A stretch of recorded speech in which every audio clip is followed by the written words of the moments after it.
Eu estava na sala de conferências do Hotel Hilton, em Goiânia, negociando a venda de 12 potros por €1.000, 250. €1.000. Eram 4 da tarde de uma terça-feira escaldante de outubro. Meus dedos suavam contra a caneta Montblanc que meu falecido marido me deu há 30 anos. Do outro lado da mesa, 3 compradores de Dubai aguardavam minha assinatura final. Foi quando meu celular vibrou. O nome na tela me deu um arrepio na espinha. Ricardo. Meu filho. Pedi licença e atendi, esperando uma pergunta sobre os cavalos. Talvez sobre a ração que estava acabando. Qualquer coisa normal. Mas a voz do meu único filho soava diferente. Fria, distante. Como se estivesse lendo um roteiro ensaiado. Mãe, estamos nos mudando para Florianópolis amanhã. Meu coração falhou uma batida. Como assim? Ricardo? Amanhã? Mas não conversamos sobre isso. Ele me cortou, e naquela interrupção, senti anos de distância sendo jogados na minha cara. Sua fazenda e seus cavalos já foram vendidos. Adeus. O mundo ao meu redor ficou turvo. Os compradores, a mesa de mogno, os contratos, tudo se tornou um borrão. Tentei respirar, mas o ar não vinha. E então, como uma lâmina se torcendo nas minhas costas, ouvi aquela voz, a voz que aprendi a temer nos últimos 3 anos. Jéssica, minha nora. Ela gritou ao fundo, e pude sentir o sorriso venenoso em seus lábios. Do que ela está falando? Finalmente livre daquela velha teimosa? E ela riu. Meu Deus, como ela riu! Naquele segundo, 80.000 memórias explodiram na minha cabeça. 30 anos construindo aquela fazenda com minhas próprias mãos. As madrugadas nos estábulos quando ninguém acreditava em mim. Os calos que sangravam. As noites que chorei sozinha depois que Roberto morreu. Com Ricardo dormindo no quarto ao lado. Um menino de apenas 10 anos que jurei proteger de tudo. E agora ele estava me dizendo que tinha vendido a minha vida. Mas sabe o que eles não sabiam? Eu sorri. Sim. Ali mesmo com as lágrimas ameaçando cair, eu sorri. Porque há uma coisa que filhos manipulados e noras gananciosas nunca entendem. Mulheres como eu não chegam aos 68 anos, administrando 320 alqueires de terra, criando cavalos campeões, sem aprender a guardar segredos. Segurei o telefone com força e respondi com a voz mais calma que consegui. Eu entendo, Ricardo. Mas você esqueceu uma coisa. Silêncio do outro lado. Jéssica agora gritava com um fio de nervosismo na voz. Do que você está falando? E eu ri. Eu ri porque a fazenda que eles diziam ter vendido... Aliás, se você quer descobrir histórias reais de coragem, de mulheres que se recusaram a ser quebradas, inscreva-se no canal e ative o sininho, porque esta história está apenas começando, e o que vem a seguir vai fazer você repensar tudo sobre família, lealdade e justiça. Mas antes de contar o que eles esqueceram, você precisa entender quem eu sou. Você precisa entender como uma viúva de 38 anos, completamente sozinha, transformou 50 alqueires de pasto seco no coração de Goiás em um império que fazia fazendeiros com o dobro da minha idade me pedirem conselhos. Porque o que aconteceu naquele telefonema não foi um acidente. Foi o resultado de 40 anos de planejamento silencioso. E quando você entender isso, vai entender porque eu não apenas sobrevivi àquela traição. Eu a transformei na pior decisão que eles já tomaram em suas vidas. Meu nome é Helena Rocha, e eu não nasci para ser fraca. Mas houve um dia em que pensei que seria. Um dia em que o chão sumiu dos meus pés, e eu tive certeza de que não conseguiria me levantar. Era uma sexta-feira de março, 30 anos atrás. Roberto tinha acabado de fazer 45 anos na quinta-feira anterior. Fizemos uma pequena festa na varanda de casa. Na época, apenas uma construção simples de 3 quartos com goteiras no telhado e piso de cimento queimado. Ele estava sorrindo naquela manhã. Lembro-me do cheiro de café coado misturado com o cheiro de terra úmida que entrava pela janela da cozinha. Roberto usava aquela camisa xadrez desbotada que eu sempre implorava para ele jogar fora. Ele beijou minha testa, chamou Ricardo para o café da manhã e saiu para os estábulos como fazia todas as manhãs, desde que compramos aqueles 50 alqueires. 3 horas depois, nosso vizinho bateu à minha porta com o rosto pálido. Aneurisma cerebral. Fulminante. Roberto nem teve tempo de cair do cavalo. O animal sentiu e simplesmente parou, como se soubesse que seu dono havia partido. Eu tinha 38 anos, Ricardo tinha 10, e eu não tinha absolutamente nada além de 50 alqueires de pasto seco, 17 cabeças de gado magro, uma dívida de R$ 250, 000 no banco e um filho que acordava todas as noites chorando, chamando pelo pai. O povo da cidade falava. Oh, como eles falavam. A Helena vai ter que vender tudo, coitada. Sozinha com um menino, sem profissão, sem estudo. Dou 6 meses para ela estar de volta na casa da mãe. Eu ouvia cada palavra, engolia cada previsão do meu fracasso como se fosse veneno. E sabe o que eu fiz? Acordei às 4 da manhã do dia seguinte ao funeral. Calcei as botas de couro de Roberto, que ficavam enormes nos meus pés. Puxei suas luvas de trabalho e fui para os estábulos sozinha. Minhas mãos sangraram naquela primeira semana. Minhas costas gritavam de dor todas as noites. Eu não sabia absolutamente nada sobre manejo de gado, sobre rotação de pastagem, sobre vermífugos ou sal mineral. Mas eu aprendi. Meu Deus, como eu aprendi! Eu acordava quando ainda estava escuro. Ricardo tomava café da manhã sozinho antes da escola porque eu já estava no campo. Eu voltava com terra debaixo das unhas, roxos nos braços de segurar mourões de cerca, com queimaduras de sol que descascavam minha pele até sangrar. Teve um dia, nunca vou esquecer, sentei no chão do celeiro. Olhei para minhas mãos cheias de calos e feridas e chorei. Chorei de raiva. Chorei porque estava exausta. Chorei porque ninguém me ensinava. Porque os homens na cooperativa riam da viuvinha que queria brincar de fazendeira. Porque o gerente do banco me tratava como uma criança pedindo dinheiro para doce. Mas sabe o que eu fiz depois de chorar? Levantei, enxuguei as lágrimas e voltei a trabalhar. Nos primeiros 5 anos paguei a dívida. Toda ela, real por real. Vendi bezerros, economizei em tudo. Minhas roupas, meus sapatos, minha comida. Ricardo usava o uniforme da escola até ficar puído. Eu remendava à noite. Comíamos arroz, feijão e ovo quase todos os dias. Luxo era um frango aos domingos. Mas eu não desisti. Aos poucos, a fazenda começou a respirar. Comprei mais gado. Aprendi sobre genética bovina com um veterinário que teve pena de mim e me ensinou de graça. Li livros, fiz cursos por correspondência, fiquei obcecada. Cada real que entrava, eu reinvestia. E então, 15 anos atrás, eu tive uma ideia. Vi um magnífico cavalo manga-larga marchador pela primeira vez em uma feira agropecuária em Goiânia. Era um animal deslumbrante, pelagem dourada, porte elegante, aquele andar suave e ritmado que parecia uma dança. O dono pedia 375. Reais, uma fortuna. Eu só tinha 100. Mais guardados de 5 anos de vacas magras. Negociei, implorei, ofereci pagar em parcelas. Ele riu de mim. Então mostrei a ele meus livros contábeis. Mostrei como, sozinha. Eu transformei uma fazenda falida em uma fazenda produtiva. Mostrei meu plano para os próximos 10 anos. Ele me vendeu a égua e ainda me deu um desconto. 325. 000. Aquela égua, estrela da manhã, mudou minha vida. Em 3 anos, ela me deu 4 potros. Comecei a participar de exposições. Ganhei prêmios. Meu nome começou a circular no mercado. Helena Rocha, a criadora de Manga Larga Marchador de Goiás. Fazendeiros ricos me ligavam. Compradores vinham de São Paulo, de Minas Gerais, até mesmo do Sul. 7 anos atrás, vendi um potro campeão por 5 milhões de reais. Eu, a viúva que deveria fracassar. Eu, a mulher que não sabia nada. Eu, que costurava o uniforme rasgado do filho à luz de lamparina para economizar energia.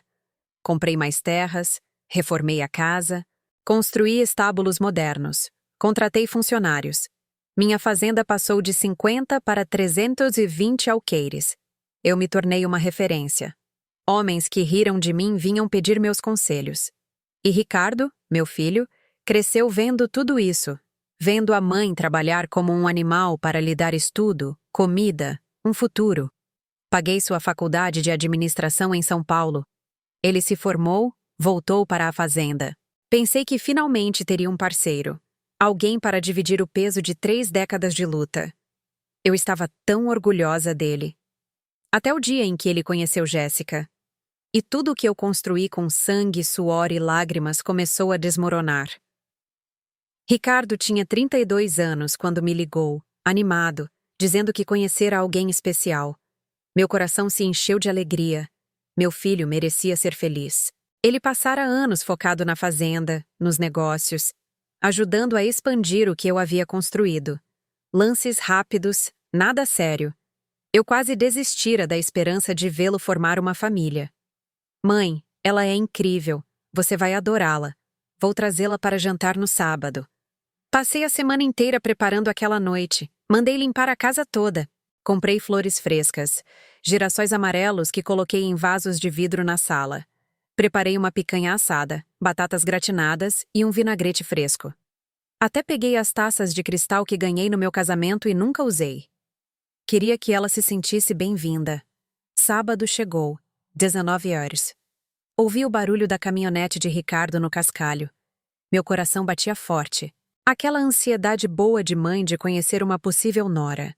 Alisei meu vestido de linho verde-mar, aquele que eu usava em ocasiões importantes, e saí para a varanda. Ricardo desceu da caminhonete sorrindo. E então, ela surgiu. Jéssica.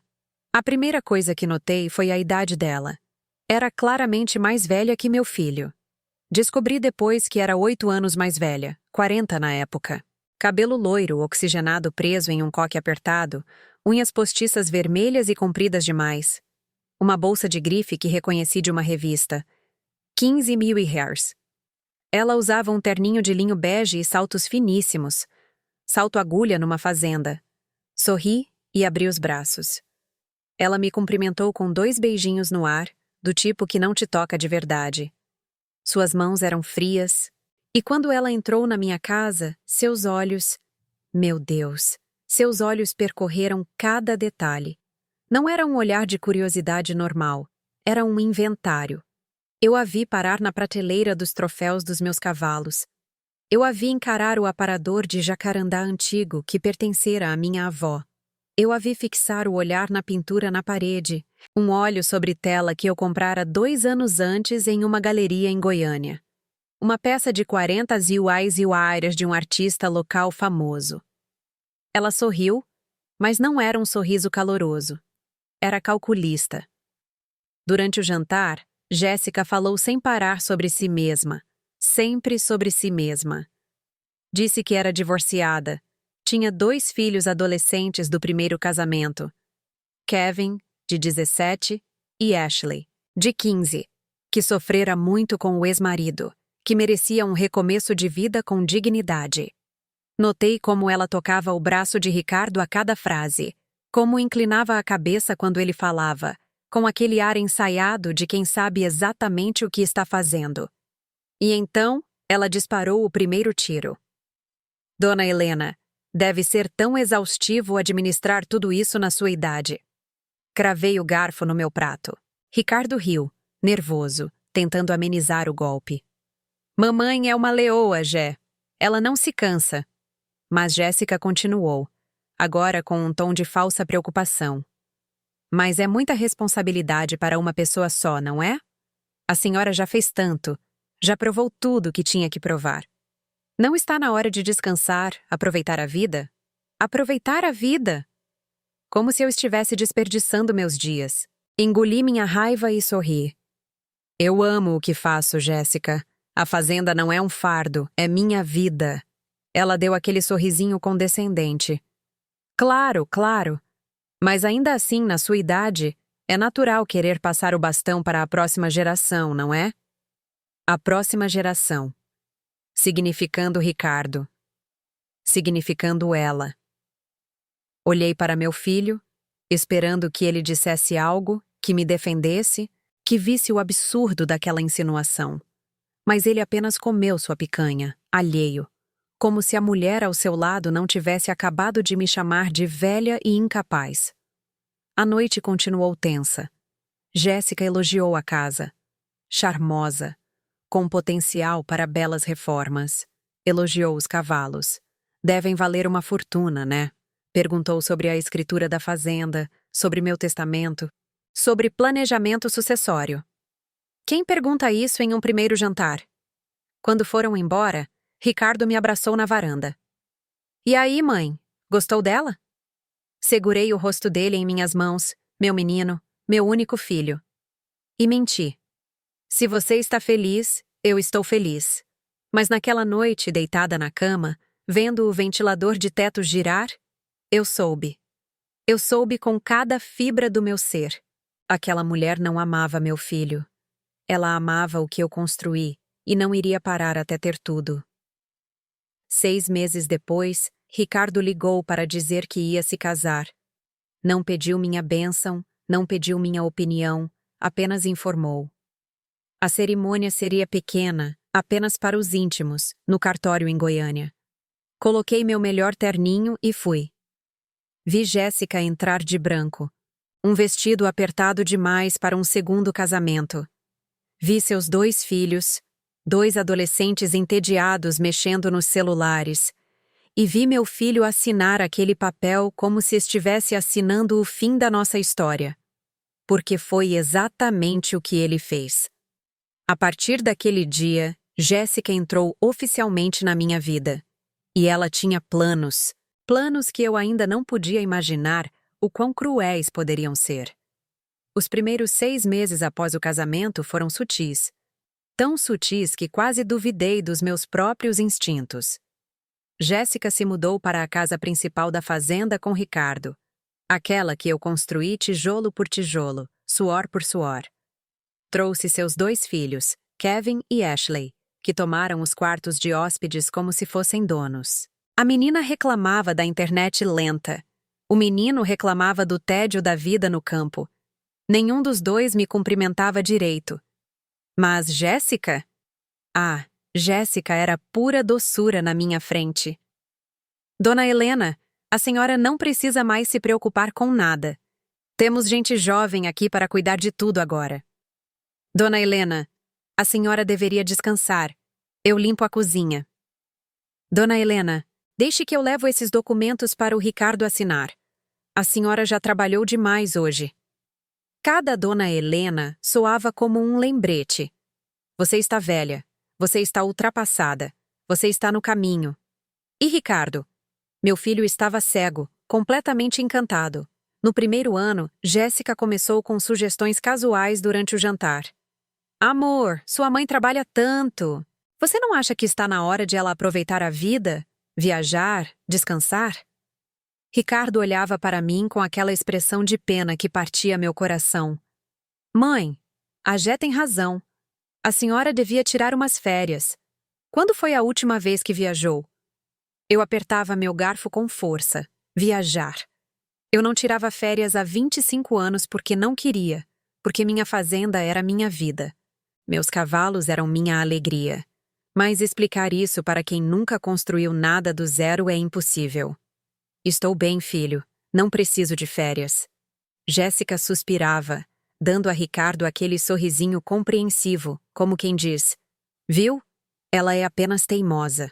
No segundo ano, as coisas escalaram. Jéssica começou a organizar reuniões de família. Ela, Ricardo, seus 2 filhos e eu. Sim, reuniões na minha própria casa para discutir o futuro da fazenda. Lembro-me da primeira como se fosse ontem, um domingo à tarde, depois do almoço. Jéssica trouxe uma pasta de documentos, colocou sobre a mesa da sala e disse com uma voz melosa: Dona Helena, precisamos falar sobre o planejamento sucessório. A senhora não vai viver para sempre, Deus me livre. Mas temos que pensar na continuidade do negócio. Meu sangue gelou. Ricardo completou, como um papagaio treinado. Mãe, precisamos nos organizar. A senhora tem 66 anos. É natural pensar nisso. Natural. Eu tinha 66 anos e acordava às 5 da manhã para cavalgar. Fechava negócios de R$500.000 sozinha. Minha mente estava mais afiada que a de qualquer jovem de 30 anos. Mas Jéssica continuou, agora com lágrimas falsas brilhando nos olhos. Nós nos preocupamos tanto com a senhora. Carregar esse peso sozinha deve ser exaustivo. Ela sabia exatamente quais botões apertar. Comecei a notar pequenas mudanças. Documentos que eu deixava no escritório sumiam. Contratos que eu precisava assinar desapareciam. Ricardo começou a tomar decisões sem me consultar. Vendeu 3 éguas matrizes sem me avisar. Quando o questionei, ele respondeu: Mãe, a senhora estava dormindo. Não quis te acordar. Precisa descansar mais. Descansar. Aquela maldita palavra. E então, numa terça-feira à tarde, eu encontrei. Estava procurando um contrato de compra de ração no escritório quando vi papéis na impressora. Papéis que ninguém havia guardado. Peguei-os sem muita atenção. E meu mundo desabou. Era uma procuração. Uma procuração de plenos poderes, irrevogável, que me tirava o controle financeiro da fazenda, transferindo todos os poderes administrativos para Ricardo e Jéssica. Meus joelhos fraquejaram. Sentei na cadeira de couro do escritório, a mesma em que Roberto se sentava, em que eu me sentei por 30 anos, e li 3 vezes. A outorgante, Helena Rocha, em pleno gozo de suas faculdades mentais, mas considerando sua idade avançada e necessidade de repouso. Idade avançada. Necessidade de repouso. Como se eu fosse uma velha senil que não podia nem assinar o próprio nome. A página seguinte era ainda pior. Um plano para a transição gradual da administração, onde eu seria suavemente afastada das decisões operacionais e me tornaria meramente uma consultora honorária. Consultora honorária na fazenda que eu construí. Guardei os papéis. Não disse nada. Ainda não. Porque eu precisava entender até onde ia essa traição. E eu descobri. 2 semanas depois, durante o almoço, Jéssica soltou a bomba na frente dos filhos, como se fosse a coisa mais natural do mundo. Dona Helena, eu e o Ricardo estávamos pensando. A senhora não gostaria de ter um cantinho seu, um apartamento na cidade? Mais prático, perto de tudo, sem a responsabilidade daqui. Kevin, o enteado, completou com aquele sorrisinho cínico de quem foi preparado. É, vovó Lena. Lá a senhora podia receber suas amigas, fazer artesanato, sabe? Coisa de vó. Artesanato. Coisa de vó. Olhei para Ricardo, meu filho, o menino que criei, que acordava chorando aos 10 anos, chamando pelo pai morto. E eu o consolava, prometendo que nunca o abandonaria. Esperei que ele dissesse algo, que me defendesse, que se lembrasse de quem eu era. Mas ele apenas baixou os olhos e murmurou: Mãe, a gente só quer o seu bem. A senhora está ficando confusa. É normal da idade. Confusa. Aquela palavra ecoou na sala como um tiro. Eu não estava confusa. Eu estava sendo sistematicamente, cruelmente empurrada para fora da minha própria vida. E o pior, meu filho estava deixando acontecer. Levantei-me da mesa sem dizer uma palavra. Fui para o meu quarto, tranquei a porta, e pela primeira vez em 3 décadas, desde a morte de Roberto, senti-me completamente sozinha. Estavam me roubando, não com violência, mas com palavras gentis, sorrisos falsos e aquela arma terrível chamada preocupação. E eu ainda não sabia do pior. O pior ainda estava por vir. Passou-se 1 mês desde aquele almoço. 1 mês em que eu fingi. Fingi que estava aceitando meu novo papel. Fingi ser a velha maleável que eles queriam que eu fosse. Sorri, assenti, concordei. Mas por dentro eu estava investigando. Comecei a prestar atenção em tudo. As conversas que paravam quando eu entrava em um cômodo, os papéis que Jéssica escondia rápido demais, os olhares que ela e Ricardo trocavam quando eu fazia perguntas sobre as finanças da fazenda. E então veio aquela noite. Era uma quinta-feira, 2 da manhã. Eu acordara com sede, a boca seca, aquele mal-estar que vem com noites mal dormidas. Desci para a cozinha de camisola e chinelos, pisando leve para não acordar ninguém. A casa estava silenciosa, mas quando passei pelo corredor que dava para o escritório, ouvi vozes baixas e tensas. Vinham do quarto de hóspedes dos fundos. Jéssica e Ricardo estavam lá, discutindo. Meu coração acelerou. Fiquei parada no corredor escuro, descalça no chão frio, escutando. Ricardo, você é muito mole. Já devíamos ter conseguido a procuração final. A voz de Jéssica estava carregada de raiva. Nada da doçura falsa que usava comigo. Jé, minha mãe não é idiota. Se eu pressionar demais, ela vai desconfiar. E daí? Ela está velha, confusa. Quem vai acreditar nela? Cada palavra era uma facada. Olha, o plano está funcionando. Devagar, mas está. Em mais alguns meses, ela assina o que a gente quiser. Jéssica soltou uma risada curta e amarga. Alguns meses, Ricardo?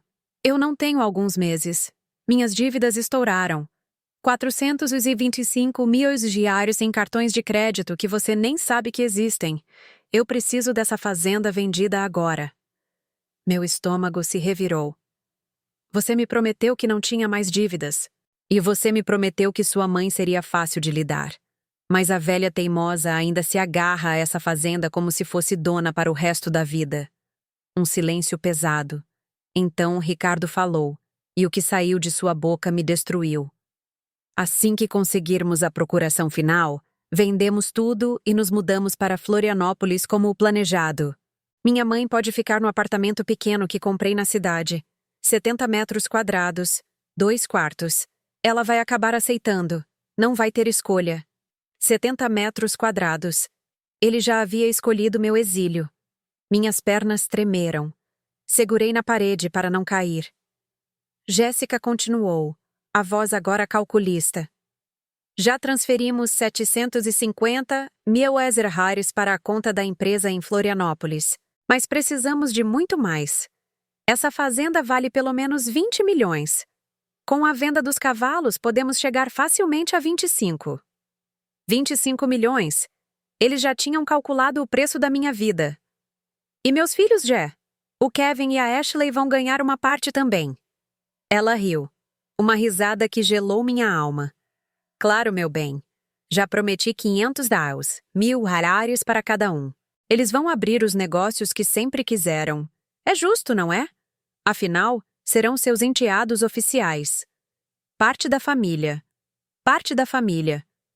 Enquanto eu, a mãe que criou Ricardo sozinha, seria descartada em um apartamento de 70 metros quadrados. Fiquei ali, petrificada no escuro, ouvindo o plano completo se desenrolar. Jéssica convencera Ricardo a abrir uma empresa LTDA em Florianópolis. Eles já haviam desviado 750 URHAIRs para lá. Dinheiro ao qual Ricardo tinha acesso como administrador temporário da fazenda. Administrador temporário. O título que eu lhe dera, confiando que meu filho nunca me roubaria. Mas piorou. Ricardo, aquele comprador de Goiânia está pressionando. Ele quer fechar a venda da fazenda até o final do mês. 19 milhões diários à vista. Meu coração parou. Mas a fazenda não está no nome dela ainda. Como vamos vender? A resposta de Jéssica foi um sussurro venenoso. Já está resolvido, querido. Você assinou a procuração dela na semana passada, lembra? Eu só. Ajustei alguns detalhes. Falsificamos a assinatura dela em 2 documentos de transferência. O tabelião é amigo do meu primo. Ele não vai fazer perguntas. Falsificaram. Minha assinatura. Falsificação de documento. Um crime federal. E meu filho tinha concordado. Isso é arriscado. Arriscado é continuar nessa miséria sendo empregado da própria mãe. Você tem 35 anos, Ricardo. Está na hora de ter sua própria vida. Empregado. Ela chamava meu filho de empregado na fazenda que ele me ajudou a construir. E se ela descobrir? Jéssica riu. Aquela risada que nunca esquecerei. Quem vai acreditar numa mulher de 68 anos contra documentos assinados e autenticados em cartório? Só precisamos aguentar mais 3 semanas. 3 semanas, e estaremos em Florianópolis, recomeçando, com 25 milhões no banco, sem aquela bruxa controladora micromanageando cada passo seu. Bruxa. Essa foi a palavra que ela usou para a mulher que abriu sua casa. Sua mesa, seu coração para ela. Recuei devagar, passo a passo, até estar de volta ao meu quarto. Fechei a porta com cuidado, sentei na beira da cama e não chorei. Não chorei porque lágrimas não resolveriam nada. Lágrimas não trariam de volta 750 ziaveiros. Lágrimas não impediriam a venda fraudulenta da minha fazenda. Olhei para a foto de Roberto na minha mesinha de cabeceira. Meu marido, morto há 30 anos, que me deixou com um filho de 10 anos e uma promessa. Cuide do nosso menino, Helena. Faça dele um bom homem. Eu tentei, meu Deus, como eu tentei. Mas em algum lugar, entre os anos e as manipulações daquela mulher, eu perdi meu filho. Ou talvez ele nunca tenha sido quem eu pensei que fosse. Mas uma coisa eu sabia. Eu não ia cair sem lutar. Porque se 30 anos de luta me ensinaram algo, foi isto. Helena Rocha não era mulher de se render. E aquela víbora dormindo no quarto dos fundos. Ela acabara de assinar a própria sentença de morte. Decidi não confrontá-los. Ainda não. Porque quando você sabe que o soco está vindo antes de ele acertar, você tem poder. Você tem escolhas. Você pode planejar. Mas eu tinha que agir rápido. Na manhã seguinte, liguei para meu antigo advogado, Dr. Arthur Guimarães, um homem de 62 anos que me conhecia há 20 anos. Expliquei tudo, cada detalhe da conversa que ouvira. Ele ficou em silêncio por 10 longos segundos. Helena, isso é extremamente sério. Falsificação de assinatura, desvio de dinheiro, fraude. Seu filho pode ir para a prisão. Eu sei. Mas preciso de provas concretas antes de agir. Você quer que eu investigue? Quero. Mas com discrição. Ninguém pode saber, especialmente o Ricardo. Arthur suspirou. Considere feito. Desliguei e olhei pela janela da cozinha. Jéssica estava na varanda, pintando as unhas de vermelho, rindo ao telefone com alguém. Provavelmente contando a uma amiga como estava prestes a ficar milionária. Naquele momento prometi a mim mesma. Essa mulher iria pagar. E Ricardo também. Mas antes que eu pudesse montar minha estratégia completa, meu aniversário chegou. 68 anos. Jéssica insistiu em dar uma festinha íntima para mim. Apenas a família e alguns amigos próximos dela, pessoas que eu nunca tinha visto na vida. Tentei recusar, mas Ricardo implorou. Mãe, a Jé quer fazer algo especial para a senhora. Ela te ama tanto. Me ama. Que piada cruel. Aceitei porque, a essa altura, eu estava juntando munição. Cada palavra, cada gesto falso, cada humilhação, tudo seria usado contra eles. O almoço foi em um domingo, ao meio-dia. Jéssica decorou a mesa com arranjos de flores artificiais, lírios de plástico rosa-choque, bregas, que eu odiava. Serviu uma lasanha requentada e comprou um bolo de padaria com aquela cobertura doce demais. 10 pessoas chegaram, os amigos de Jéssica, um casal de empresários de Goiânia, 2 amigas dela que não paravam de tirar selfies, seu primo, aquele do tabelião corrupto, gente superficial e barulhenta que mal sabia meu nome. Sentei na cabeceira da mesa, na minha própria casa, como uma convidada. E então começou. Durante o almoço, Jéssica ergueu sua taça de vinho barato e fez um brinde em voz alta para que todos ouvissem. Quero brindar a Dona Helena, que hoje completa 68 anos. Uma mulher de, como posso dizer, muita garra, não é? Construiu toda esta fazenda sozinha depois de ficar viúva. As pessoas aplaudiram educadamente. Ela continuou, agora com aquele tom de pena que me dava vontade de gritar. Mas toda mulher forte precisa saber a hora de parar, não é, gente? A Dona Helena já fez tanto, já provou tanto. Agora é hora de descansar e deixar que nós, a nova geração, cuidemos de tudo. Seus amigos assentiram em concordância, fazendo aquelas caras de coitadinha. Uma delas, uma loira de farmácia na casa dos 40, acrescentou. Ah, é verdade. Minha mãe era assim, teimosa. Não queria largar a empresa, até que um dia tivemos que interná-la. Para o bem dela, sabe? Interná-la. A palavra pairou no ar como veneno. Jéssica sorriu. Aquele sorriso. Bem, esperamos que não chegue a esse ponto com a dona Helena, mas às vezes a idade traz confusão, não é? É natural. Olhei para Ricardo esperando, implorando para que ele dissesse algo, para defender sua mãe, para lembrar a essas pessoas quem eu era. Mas ele apenas tomou um gole de seu vinho, encarando o prato. Covarde. A pior parte veio na hora do bolo. Jéssica trouxe aquela coisa enjoativa da cozinha, cantando parabéns pra você sozinha. Ninguém acompanhou. Ela o colocou na minha frente e disse, alto o suficiente para a mesa toda ouvir. Vamos lá, dona Helena, faça um desejo de velhinha. Aproveite enquanto ainda tem fôlego. Risadas. Risadas da mesa inteira, como se eu fosse uma piada, uma relíquia, uma velha inútil sendo tolerada na própria casa. Assoprei as velas. Não fiz um desejo. Para quê? Naquele momento eu não tinha esperança de nada. Quando o almoço terminou, tentei falar sobre a fazenda, sobre um contrato importante que precisava ser fechado, sobre os cavalos que precisavam de atenção veterinária. Jéssica me interrompeu, batendo palmas como se falasse com uma criança teimosa. Dona Helena, não precisa se preocupar com essas coisas agora. É seu aniversário. Além disso, o Ricardo já está cuidando de tudo.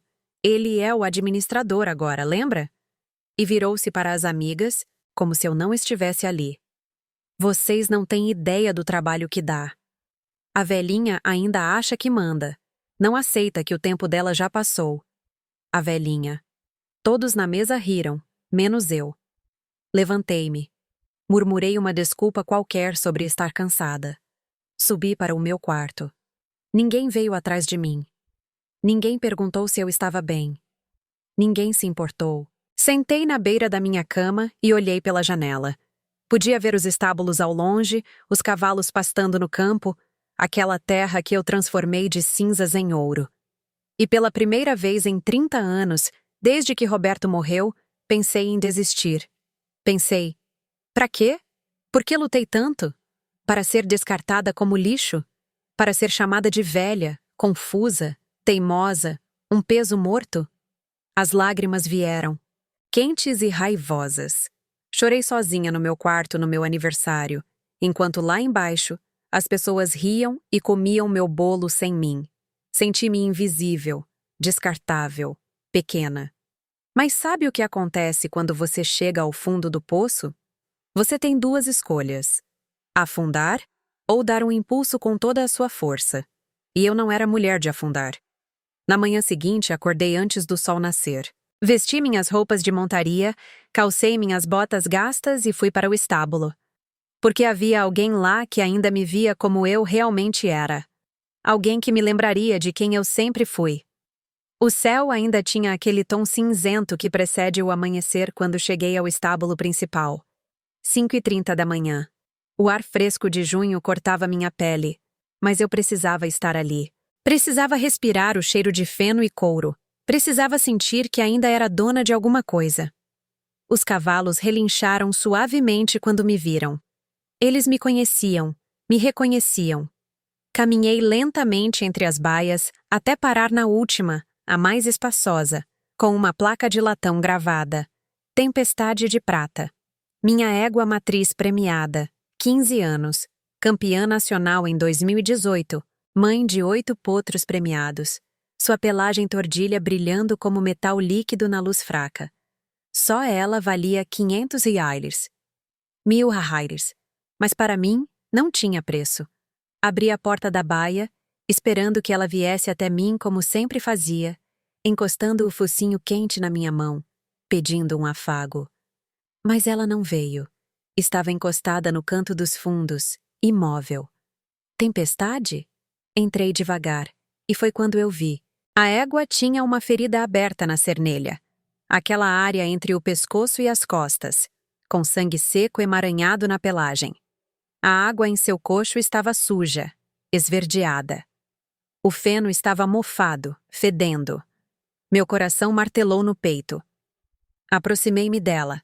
Passei a mão suavemente em seu pescoço. Ela se encolheu, virou a cabeça e me olhou com aqueles olhos escuros e profundos. E juro que vi dor ali, dor e desamparo. Quem fez isso com você? Examinei a ferida. Era recente, de 1 ou 2 dias, a marca de um chicote, ou de uma vara. Alguém havia batido nela. A raiva subiu pela minha garganta como lava. Saí da baia e fui direto para o escritório do estábulo. Era cedo, mas o novo peão que Jéssica contratara, um cara chamado Gilmar, um homem magro de uns 40 anos com uma cara nada amigável, já estava lá, tomando café e mexendo no celular. Bati na porta. Ele ergueu os olhos, entediado. Quem está cuidando da tempestade de prata? Ele deu de ombros. Eu acho. Então explique a ferida que ela tem. Gilmar se levantou irritado, como se eu estivesse interrompendo seu dia. Essa égua é teimosa. Não queria entrar no brete ontem para a limpeza. Tive que dar umas varadas nela. Umas varadas. Na minha campeã nacional. Na minha tempestade. Minha voz saiu gelada. Pegue suas coisas. Você está demitido. Ele riu. Riu na minha cara. A senhora não pode me demitir. Quem me contratou foi a dona Jéssica. Ela é a patroa agora. Ela é a patroa agora. Aquelas 5 palavras foram como um soco no estômago. Mas então algo dentro de mim quebrou. Não sei se foi a humilhação do dia anterior. Não sei se foi ver minha égua machucada. Não sei se foi ouvir aquele verme dizer que outra pessoa mandava na minha fazenda. Mas algo estalou. E o que saiu não foi a mulher cansada, humilhada, invisível. Foi Helena Rocha, a mulher que transformou poeira em um império. Dei 2 passos em sua direção. Olhei-o nos olhos com uma intensidade que apagou o sorrisinho de seu rosto. Eu não perguntei quem te contratou. Eu disse, você está demitido. Pegue suas coisas e suma da minha propriedade antes que eu chame a polícia por maus tratos a animais. Ele tentou argumentar, mas eu não deixei. Peguei o telefone, disquei para o capataz da fazenda, Samuel, um homem de confiança que trabalhava comigo há 18 anos, e ordenei. Samuel, o Gilmar está de saída agora. Acompanhe-o até a porteira. E a partir de hoje, ninguém é contratado ou demitido sem a minha autorização. Ninguém. Gilmar saiu, furioso, resmungando baixo. Eu não me importei. Voltei para o estábulo, para a tempestade. Passei as 2 horas seguintes cuidando dela pessoalmente. Limpei a ferida com soro e pomada antibiótica. Troquei a água, coloquei feno fresco, escovei cada centímetro de sua pelagem, falando baixo, pedindo desculpas por ter deixado aquilo acontecer. E enquanto eu fazia isso, sentindo o calor do corpo da égua, o cheiro forte do estábulo, o sol nascendo pela janela, algo em mim reacendeu. Tempestade encostou o focinho no meu ombro. Aquele gesto simples que ela sempre fazia. Seu jeito de dizer, tudo bem, estou aqui. Foi quando eu entendi. Aquela égua tinha 15 anos. Fora campeã, produzira descendentes valiosos, construíra um legado. E ainda assim, ela reagiu quando foi maltratada. Não se rendeu, não aceitou passivamente. Se ela podia lutar, eu também podia. Encostei minha testa na dela, fechei os olhos e fiz uma promessa. Ninguém nunca mais vai te machucar. E ninguém nunca mais vai me machucar. Saí do estábulo às 8 da manhã com a mente afiada, clara, determinada. Fui direto para a cidade. Dirigi os 50 quilômetros até Goiânia sem parar. Entrei no escritório de Arthur Guimarães, sem hora marcada. Ele estava em uma reunião, mas quando a secretária disse que era urgente, ele me atendeu imediatamente. Helena, você está bem? Sentei na poltrona em frente à sua mesa. Olhei-o nos olhos e disse com a voz firme. Quero que você investigue meu filho e minha nora. Quero todas as movimentações financeiras dos últimos 2 anos. Quero saber para onde cada centavo está indo. Quero rastrear essa empresa em Florianópolis. Quero provas de tudo. E quero um investigador particular monitorando conversas, documentos, tudo. Arthur me olhou, surpreso. Ele conhecia a Helena cansada e chorosa da semana anterior, mas a mulher à sua frente agora era outra. Vai ser caro. Não me importo. Vou usar meu dinheiro pessoal, nem um tostão da fazenda. Ele pegou seu bloco de notas. Você tem certeza? Porque se encontrarmos o que você acha que vamos encontrar, seu filho pode ir para a prisão. Respirei fundo. Então que vá. Porque eu não criei um ladrão. E se ele escolheu se tornar um, vai arcar com as consequências. Arthur assentiu e começou a escrever. Saí daquele escritório 3 horas depois com um plano, um detetive contratado, um contador forense a caminho e uma vontade de ferro no peito. Voltei para a fazenda devagar, olhando a paisagem, os campos dourados, o céu azul infinito, as cercas que eu mesma ajudei a construir. E entendi algo fundamental. Eu não construí tudo isso apenas para desistir agora. Jéssica havia cometido um erro fatal. Ela subestimou a mulher errada. E Ricardo, meu filho, estava prestes a aprender da maneira mais difícil o que significava trair Helena Rocha. A guerra havia começado, mas desta vez eu tinha as armas. Os 4 meses seguintes foram os mais difíceis da minha vida. Não pela dor, eu estava acostumada com a dor, mas pelo teatro, porque eu tive que fingir. Fingir que não sabia de nada. Fingir ser a velha confusa que eles queriam que eu fosse. Sorrir para Jéssica, concordar com Ricardo, aceitar cada humilhação de cabeça baixa, enquanto por dentro eu estava juntando cada migalha de prova. Arthur trabalhou rápido. Em 2 semanas, o investigador particular que ele contratou, um ex-agente da Polícia Federal chamado Jonas Ribeiro, já havia começado a desvendar a vida de Jéssica e Ricardo. As reuniões aconteciam sempre na cidade, em um café discreto perto do fórum. Eu inventava desculpas. Vou ao médico. Tenho que resolver coisas no banco. Vou visitar uma amiga. Jéssica nunca questionava. Achava que eu estava finalmente aceitando meu lugar. A primeira bomba caiu numa terça-feira de agosto. Jonas colocou uma pasta sobre a mesa do café. Dentro havia extratos bancários. Dona Helena, sua nora tem 425.000 em dívidas de cartão de crédito. 6 cartões diferentes, todos estourados. Meu estômago se revirou. 425. Compras de luxo, roupas de grife, joias, restaurantes caros. Ela mantinha um estilo de vida que não podia pagar e escondia tudo do meu filho. Peguei os extratos, li linha por linha. Lojas das quais nunca ouvi falar. Valores absurdos. 15.000 a 10 euros em um jantar, 40.00 em uma bolsa, 60 reais. Alhos em uma clínica de estética.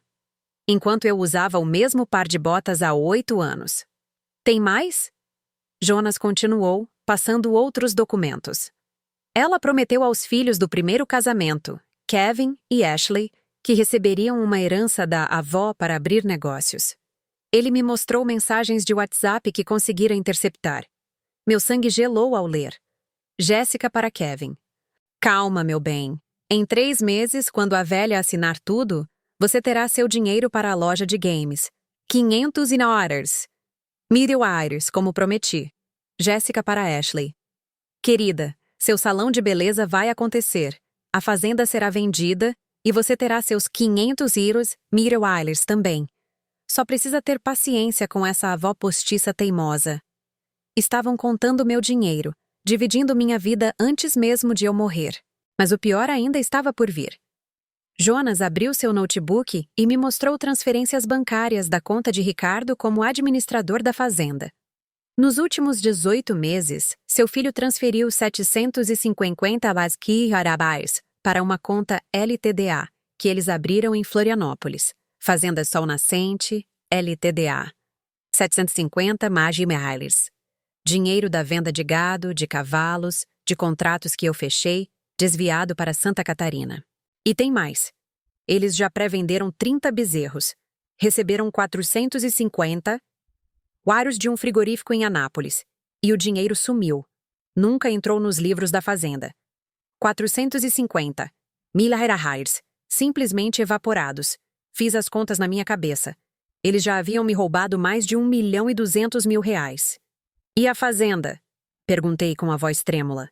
Eles realmente tentaram vender. Jonas assentiu gravemente. Sim, encontrei um contrato preliminar de compra e venda. O comprador é Walter Esteves, um empresário do agronegócio de Goiânia. O preço é 19 milhões diários. 19 milhões por uma propriedade que valia facilmente 25. A pior parte é que eles usaram uma falsificação da sua assinatura em 2 documentos de transferência. Já pedi a um perito grafotécnico para analisar. É uma falsificação grosseira, mas foi autenticada por um tabelião corrupto, primo da sua nora. Um crime federal. Meu filho cometera um crime. Respirei fundo, com as mãos tremendo. Jonas percebeu e colocou a mão sobre a minha. Dona Helena, eu sei que isso é difícil, mas a senhora precisa decidir. Quer seguir em frente com isso? Porque se seguirmos, seu filho enfrentará acusações criminais. Olhei para fora da janela do café, vi as pessoas passando na rua, pessoas normais vivendo vidas normais, e pensei: eu poderia ter tido isso. Uma velhice tranquila, um filho grato, respeito. Mas não. Eu tinha que estar aqui, descobrindo que minha própria carne e sangue estava me traindo. Eu quero todas as provas, respondi com firmeza. Gravações, documentos, testemunhas, tudo. Jonas sorriu. Não um sorriso feliz, mas um sorriso de respeito. Já estamos nisso. Instalamos escutas no escritório da fazenda sob ordem judicial. Tudo legal. Nas últimas 3 semanas, gravamos 12 horas de conversas entre Jéssica e Ricardo. Planejamento detalhado de como dividirão o dinheiro, como te convencerão a assinar uma procuração irrevogável, como te acomodarão em um apartamento pequeno enquanto vivem em Florianópolis. Me acomodar. Como se eu fosse um móvel velho que não servia mais. Nas semanas seguintes, Jonas trouxe mais, muito mais. Conversas gravadas de Jéssica chamando Ricardo de fraco e manipulável para as amigas. Uma conta bancária secreta onde ela depositava dinheiro de pequenas vendas da fazenda que Ricardo autorizava. Mensagens dela para o ex-marido pedindo dinheiro emprestado porque o novo trouxa ainda não liberou toda a grana da sogra. Trouxa. Ela chamava meu filho de trouxa. E o mais chocante, descobri que Jéssica havia planejado tudo antes mesmo do casamento. Ela pesquisou sobre Ricardo, descobriu sobre a fazenda, sobre meu patrimônio. Ela se aproximou dele propositalmente. Um golpe calculado. Meu filho não foi seduzido. Foi caçado. Mas isso não o absolvia. Porque em algum momento ele escolheu o dinheiro. Ele escolheu a esposa manipuladora. Ele escolheu me trair. No final de novembro, 4 meses depois de eu iniciar a investigação, Jonas me entregou um pendrive. Está tudo aqui, Dona Helena. Provas suficientes para prender os 2. Fraude, falsificação, desvio de dinheiro. Seu advogado pode entrar com uma queixa-crime. Guardei o pendrive na bolsa. Aquele pequeno objeto de plástico continha a destruição da vida de Jéssica e da de Ricardo, meu filho. Naquela noite, sentei-me sozinha na varanda. Olhei para as estrelas, pensei em Roberto, no que ele faria, no que diria. E decidi. Eu não ia apenas expô-los. Eu ia me certificar de que cada humilhação que me causaram fosse devolvida, com juros. Porque há uma diferença entre vingança e justiça. E o que eu estava prestes a fazer era pura justiça. Dezembro chegou com um calor sufocante. Aquele tipo de calor que faz o asfalto derreter, que faz o ar tremeluzir, que seca a garganta só de respirar. Eu estava em Goiânia, na sala de conferências do Hotel Hilton, fechando a venda de 12 potros para 3 compradores de Dubai. Mion, 250. Dio Zero. Um dos maiores contratos do ano. A caneta Montblanc estava na minha mão, pronta para assinar. Eram 16 horas quando meu celular vibrou na mesa. Ricardo. Meu filho. Meu coração se apertou. Não porque eu tivesse medo, mas porque eu sabia. Depois de 4 meses investigando, eu sabia que algo estava vindo. Arthur me avisara naquela manhã. Helena, eles aceleraram as coisas. O comprador da fazenda está pressionando. Pode acontecer a qualquer momento. Pedi licença aos compradores e atendi. Alô? A voz de Ricardo soava diferente. Não tinha o tom de filho. Era fria, distante, como se estivesse lendo um discurso que Jéssica escrevera para ele. Mãe, estamos nos mudando para Florianópolis amanhã. Meu estômago se contorceu. Amanhã. Eles estavam tão certos que já tinham comprado as passagens. Como assim, Ricardo? Amanhã? Não conversamos sobre. Ele me cortou, nem me deixou terminar. Sua fazenda e seus cavalos já foram vendidos.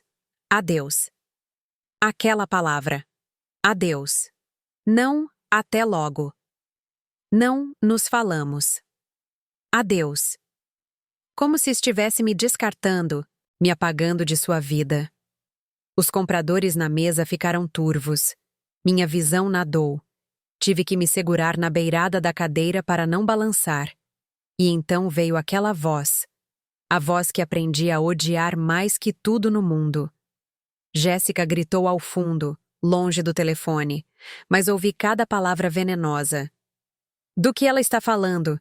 Finalmente livre daquela velha teimosa? E ela riu. Aquela risada aguda, triunfante. Como se tivesse vencido uma guerra. Como se eu fosse apenas um obstáculo que finalmente fora removido de seu caminho. Naquele segundo, tudo veio de uma vez. Os 30 anos de madrugadas suadas nos estábulos depois que Roberto morreu, as mãos sangrando de levantar cercas, os joelhos ralados de plantar cada árvore daquela fazenda, as noites que pulei o jantar para economizar para a faculdade de Ricardo. O orgulho que senti quando ele se formou, quando voltou para me ajudar. Tudo isso, jogado no lixo por causa de uma mulher gananciosa e um filho fraco. Mas sabe o que aconteceu? Em vez de desabar, em vez de chorar, algo dentro de mim sorriu. Porque por 4 meses, enquanto eles planejavam me destruir, eu estava um passo à frente. Eu tinha provas, gravações, documentos, testemunhas. Eu sabia de cada centavo roubado, cada mentira contada, cada assinatura falsificada. E eles não faziam ideia. Respirei fundo, enxuguei a lágrima que ameaçava cair.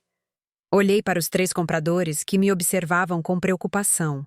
Fiz um aceno para sinalizar que estava tudo bem e respondi ao meu filho com a voz mais calma que consegui. Quase doce, quase maternal. Eu entendo, Ricardo. Mas você esqueceu uma coisa. Silêncio do outro lado da linha. Pude sentir a confusão, o nervosismo, a sensação de que algo estava errado. Jéssica gritou de novo, agora com um fio de desespero na voz. Do que você está falando? E eu sorri, um sorriso genuíno, porque seria tão delicioso desmontar a farsa deles. Você vendeu a fazenda, é isso?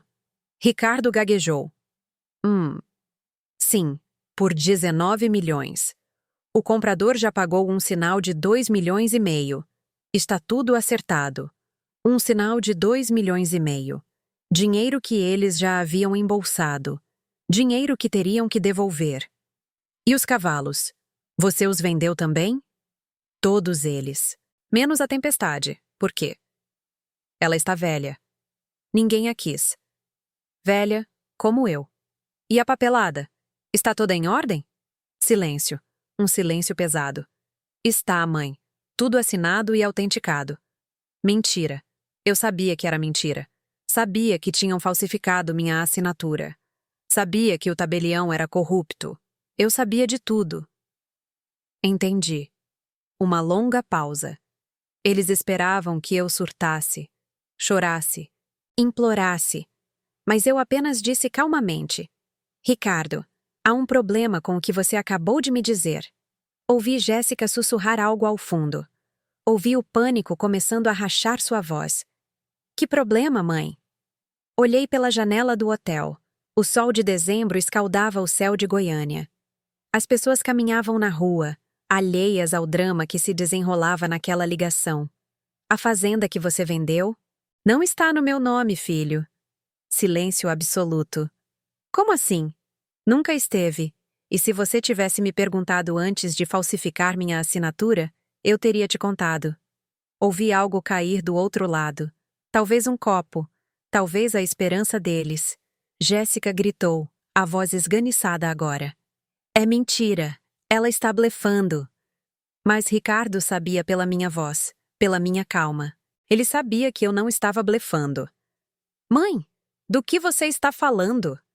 Respirei fundo, saboreando o momento, porque depois de 4 meses de humilhação, de fingimento, de dor engolida, eu finalmente podia virar o jogo. 40 anos atrás, quando seu pai morreu, eu coloquei toda a propriedade em nome de uma holding familiar, criada com meu pai, o advogado Augusto Rocha. Por segurança, por medo das disputas de terra que aconteciam na época. Um silêncio mortal. Você nunca teve o poder legal para vender nada, Ricardo. Todas essas procurações que você tem são limitadas. Operações do dia a dia, compra de insumos, contratação de pessoal, nada mais. Jéssica gritou algo que não entendi. Parecia um animal ferido. A escritura que você usou para vender a fazenda é uma falsificação. O comprador que pagou um sinal de 2,500 mil reais vai querer o dinheiro dele de volta. Com 40% de multa, segundo o contrato que pedi para meu advogado analisar. Fiz uma pausa, deixando aquilo assentar. O que significa que vocês terão que devolver 3,500 mil, dinheiro que vocês não têm. Ricardo começou a gaguejar, a voz quebrada, desesperada. Mãe, eu não. A Jéssica disse. Eu pensei. Você pensou que eu era uma velha tola. Silêncio. Você pensou que podia me roubar, me humilhar e me largar num apartamento de 70 metros quadrados enquanto vivia do meu dinheiro em Florianópolis? Ouvi Jéssica soluçar ao fundo. Não lágrimas de remorso, mas lágrimas de desespero por ter perdido. Ricardo, vou te dar um conselho de mãe. Arranje um advogado. Um bom. Porque o que vocês fizeram se chama fraude e falsificação. E eu tenho provas de tudo. Desliguei. Minhas mãos tremiam, mas não de medo, de alívio, de justiça. Os compradores me encaravam, boquiabertos.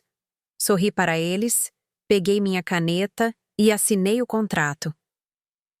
Minhas desculpas pela interrupção, senhores. Assuntos de família. A guerra havia acabado, mas a sentença estava apenas começando. 3 dias depois daquele telefonema, mandei uma mensagem para Ricardo. Curta, direta, fria. Preciso que você e a Jéssica venham à fazenda amanhã. 10 horas. Assunto urgente sobre a transferência da propriedade. Tragam os documentos da venda. Ele respondeu em 5 minutos. Ok, mãe. Estaremos aí. Claro que estariam. Eles ainda achavam que tinham uma chance de consertar a mentira, de me convencer de que estava tudo bem, de me manipular mais uma vez. Mas o que eles não sabiam é que eu não estava sozinha. Na sexta-feira de manhã, às 9 horas, meus convidados começaram a chegar. Primeiro veio Arthur Guimarães, meu advogado, com 2 pastas grossas debaixo do braço. Estava sério, mas vi um brilho de satisfação em seus olhos. A justiça finalmente sendo servida. Depois veio o delegado Miller, um amigo de 20 anos, antigo colega de faculdade de Roberto, um homem íntegro, incorruptível. Trouxe 2 agentes com ele. Helena, você tem certeza disso? Ele perguntou apertando minha mão. Absoluta. E então Walter Esteves chegou, o comprador da fazenda. Um homem na casa dos 50, empresário do agronegócio com um ar de poucos amigos. Estava furioso. Dona Helena, eu paguei um sinal de 2,5 milhões nesta propriedade. Se essa venda não se concretizar, vou processar todo mundo. Arthur calmamente levantou uma mão. Senhor Esteves, o senhor foi vítima de uma fraude. Dona Helena não autorizou nenhuma venda. A assinatura nos documentos é uma falsificação. Esteves empalideceu. Uma falsificação? Vamos provar isso hoje, e o senhor terá seu dinheiro de volta. Pode ficar tranquilo. Às 10 horas em ponto, Ouvi o barulho do carro de Ricardo no cascalho. Estávamos todos na sala de estar principal. Eu, sentada na poltrona de couro que Roberto amava. Arthur à minha direita, o delegado Miller à minha esquerda, os dois agentes de pé ao fundo, Walter sentado em outra poltrona, de braços cruzados. Ricardo e Jéssica entraram pela varanda. Estavam radiantes, sorridentes. Ricardo usava uma camisa social clara, calça jeans, sapatos novos. Jéssica estava com um vestido rosa, maquiagem perfeita, aquele sorriso vitorioso no rosto. Carregava uma pasta, provavelmente com as passagens para Florianópolis, comprovantes de depósito, sonhos de riqueza.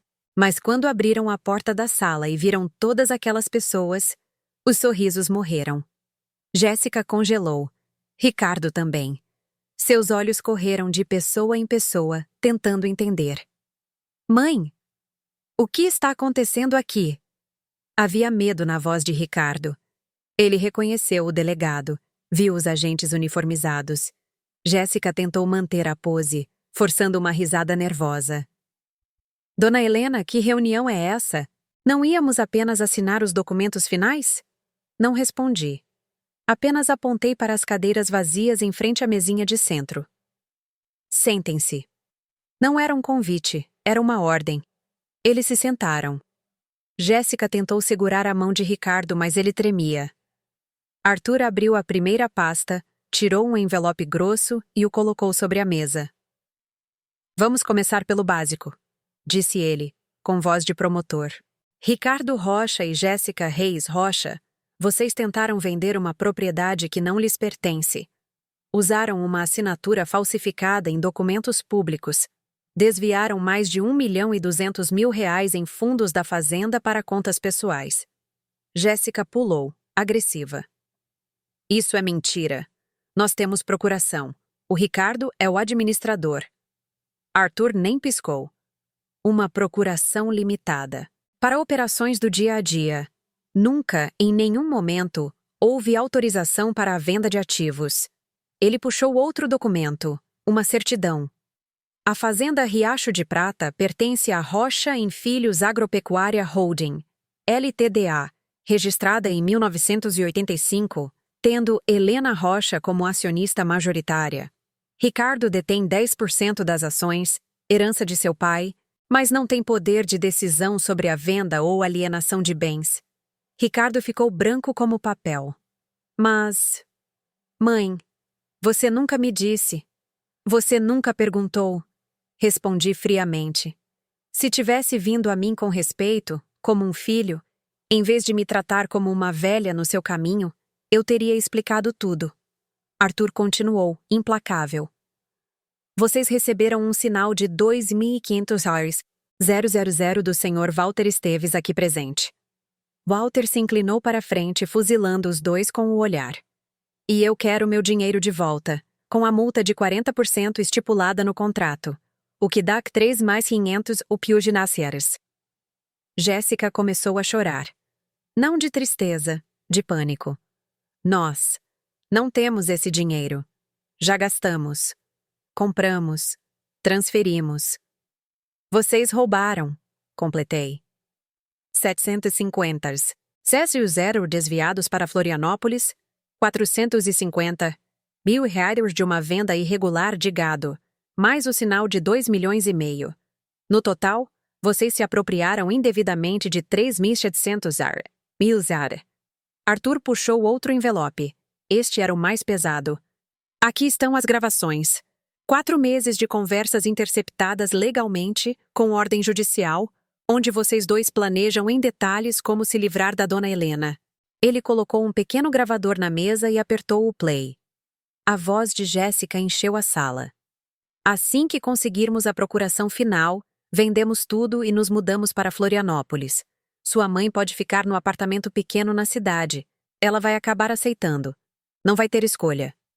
Ricardo começou a chorar baixinho, o rosto entre as mãos. O delegado Miller se levantou, tirando algemas do cinto. Jéssica Reis Rocha, Ricardo Rocha, vocês estão presos por fraude, falsificação de documento público e desvio de dinheiro. Jéssica gritou, tentou correr. Os agentes a seguraram. Você está destruindo sua própria família, sua bruxa. Você é um monstro. Levantei-me devagar, olhei-a nos olhos e disse com cada sílaba carregada de 3 anos de humilhação engolida: Eu não destruí minha família. Você fez isso quando entrou nela. Os agentes os algemaram. Jéssica gritava, se debatia. Ricardo apenas chorava, de cabeça baixa, derrotado. Antes de serem levados, meu filho olhou para mim. E naquele olhar, eu vi tudo. Vi o menino de 10 anos que perdeu o pai. Vi o jovem que criei sozinha.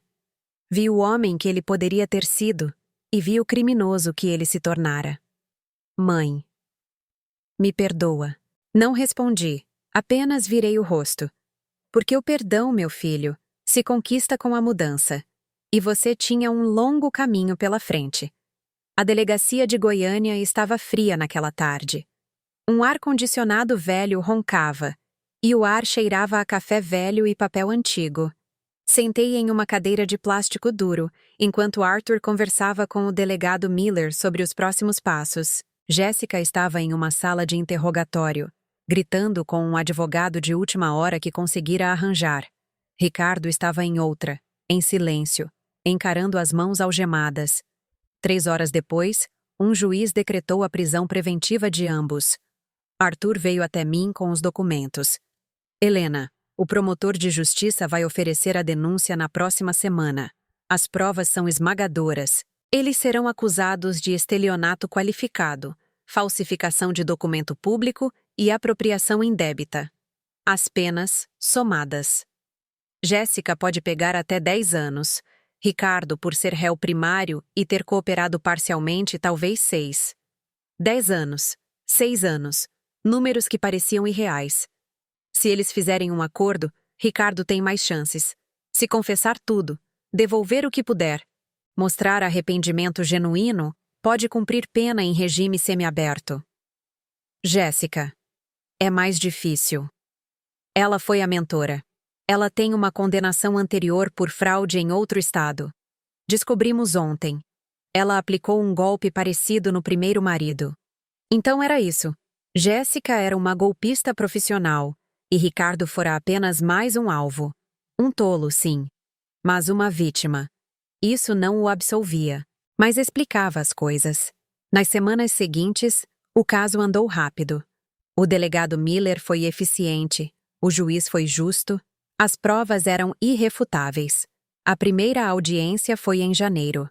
Jéssica entrou no tribunal algemada, vestindo um macacão laranja de presidiária, o cabelo desgrenhado, sem maquiagem. Parecia 10 anos mais velha. Gritou para mim: A culpa é sua. Você nunca me aceitou. Me tratou como lixo desde o primeiro dia. O juiz bateu o martelo. Silêncio, ou será removida. Ela chorou. Aquelas lágrimas que ela usava tão bem para manipular. Mas ali, naquela sala fria, elas não funcionavam mais. Seu advogado tentou argumentar que ela era emocionalmente instável, que sofria de transtornos. Mas as provas eram claras demais. Suas mensagens de texto planejando cada passo, vídeos dela gastando o dinheiro roubado em restaurantes caros, o histórico de golpes anteriores. A sentença de Jéssica saiu em março. 6 anos e 8 meses em regime fechado. Sem possibilidade de liberdade antecipada. Perda de todos os bens adquiridos com o dinheiro desviado.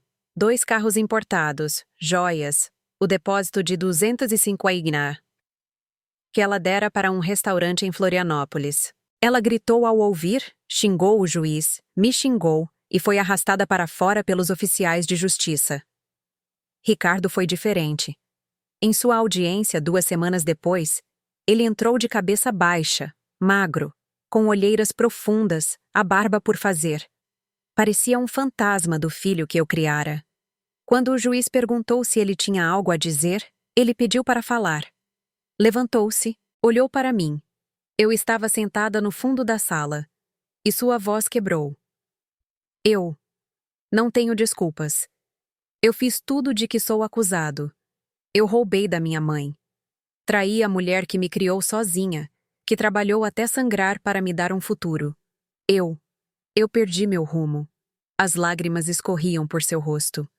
Eu fui fraco. Acreditei em promessas vazias. Pensei que o dinheiro me faria feliz. E no processo, destruí a única pessoa que já me amou de verdade. Ele olhou para o juiz. Eu mereço ser punido. Mereço pagar por tudo. E vou passar o resto da minha vida tentando ser digno do nome que carrego. O silêncio na sala era pesado. A sentença de Ricardo: 4 anos com possibilidade de progressão para trabalho externo após 2, mais a obrigação de ressarcir todo o valor desviado. Através do trabalho na prisão, parte de seus ganhos iria para o ressarcimento. Ele aceitou em silêncio, sem apelar. Mas o pior não foi a prisão deles. Foi o que aconteceu com todo o resto. Walter Esteves processou os dois pela devolução dos $3.500, mais quitels. Como não tinham o dinheiro, seus bens foram penhorados. O apartamento de 480 mil reais de Ricardo foi a leilão. Os carros foram vendidos. Até as roupas de grife de Jéssica foram a leilão. Mas ainda não foi suficiente. Walter conseguiu uma penhora judicial dos futuros rendimentos de Ricardo pelos próximos 15 anos. 30% de qualquer salário ou renda iriam para pagar a dívida. 15 anos. Meu filho estaria pagando por essa escolha até os 50 anos de idade. Os filhos de Jéssica, Kevin e Ashley voltaram para o pai biológico, um empresário de Anápolis que os acolheu. Nunca mais quiseram falar com a mãe. Descobriram que ela havia mentido sobre tudo, inclusive sobre o pai deles, e Jéssica. Ela tentou pedir o divórcio de Ricardo da prisão, mas ele foi mais rápido. Entrou com o pedido primeiro, alegando fraude e má-fé desde o início da relação. O divórcio foi finalizado em 2 meses, sem divisão de bens. Não havia bens para dividir. Ele descobriu as dívidas que ela escondera dele. Os 425 mil reais nos cartões, mais empréstimos com agiotas. No total, mais de 600 reais. 1.000 reais em dívidas eram só dela. E ela sairia da prisão devendo tudo isso, sem nada e sem ninguém. Em abril, 6 meses após a prisão, recebi uma carta. Era de Ricardo. Abri com as mãos trêmulas. Mãe, não espero que você me perdoe. Não espero que um dia você me olhe como olhava antes. Mas preciso que saiba. Você me salvou. Me salvou de mim mesmo, do homem horrível em que eu estava me tornando. Deitado neste beliche toda a noite, penso em tudo que você fez por mim e em como te paguei com traição. Sairei daqui em 2 anos se mantiver o bom comportamento, e quando sair, vou trabalhar. Vou pagar cada centavo que roubei. Vou reconstruir meu caráter, mesmo que leve o resto da minha vida. Porque você merece um filho melhor. E eu vou me tornar esse homem. Com amor e vergonha, Ricardo. Dobrei a carta, guardei em uma gaveta e pela primeira vez em meses, chorei. Não de tristeza, não de raiva, mas de esperança. Porque meu filho, finalmente, havia acordado. Os primeiros meses após as sentenças foram estranhos. A fazenda continuou funcionando. Ela sempre funcionou, porque eu nunca parei. Mas havia um silêncio diferente. Os quartos que Jéssica, Ricardo e os enteados ocupavam agora estavam vazios. Mandei limpar tudo. Doei as roupas dela para a caridade. Vendi os móveis que ela comprara com dinheiro roubado. Cada centavo voltou para as contas da fazenda. Eu tinha minha casa de volta, mas também estava sozinha de novo. Nas primeiras semanas não consegui visitar Ricardo. Arthur perguntou se eu queria ir, mas eu sempre dava desculpas. Estou ocupada com os cavalos. Preciso fechar uns contratos. Não é a hora certa. A verdade é que eu tinha medo.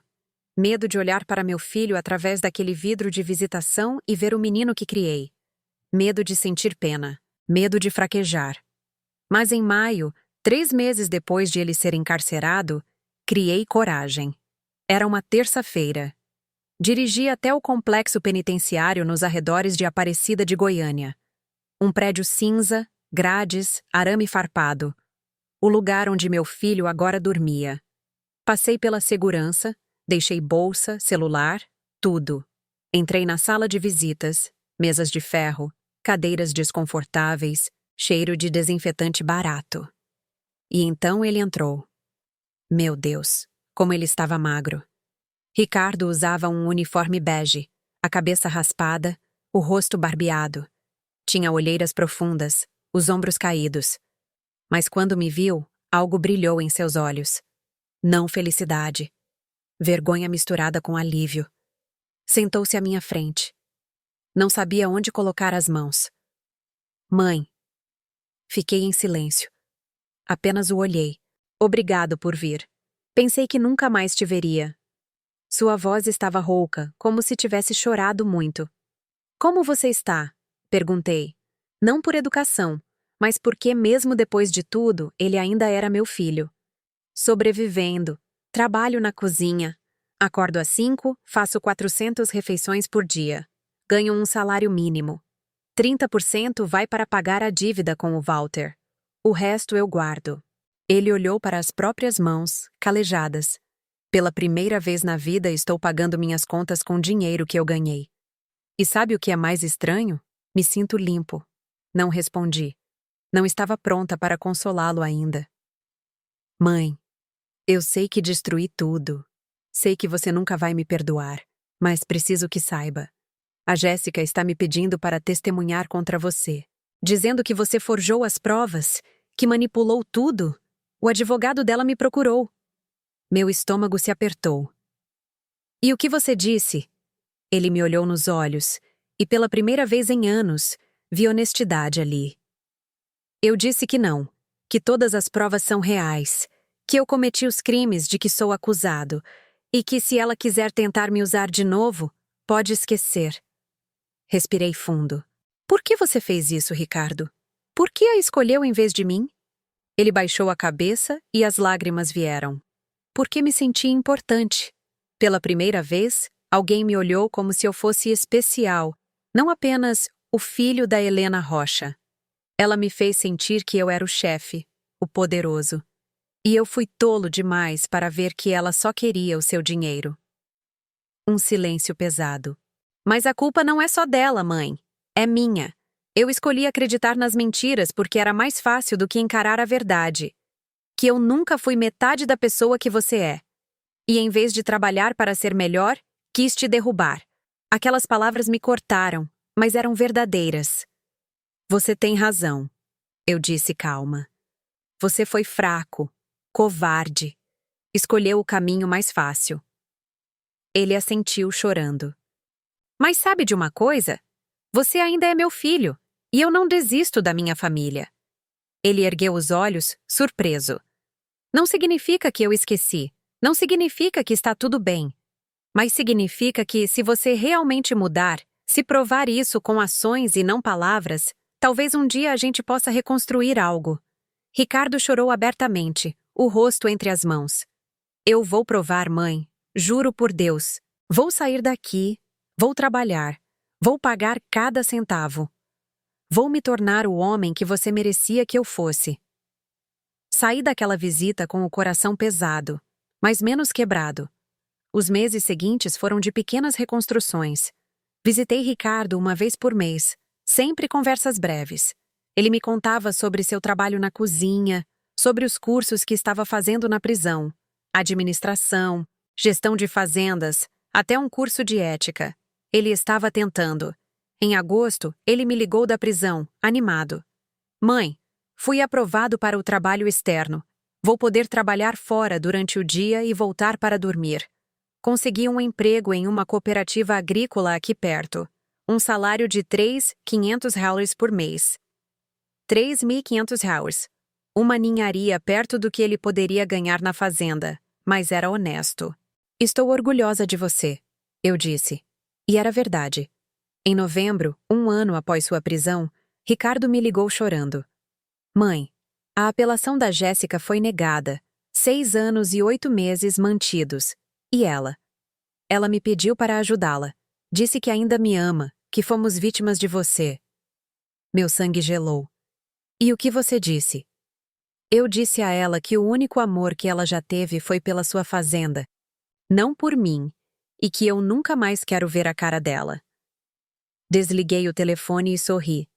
Meu filho estava finalmente, de verdade, acordando. Em dezembro, Quando completou 1 ano e meio no regime de trabalho externo, ele me ligou com uma pergunta.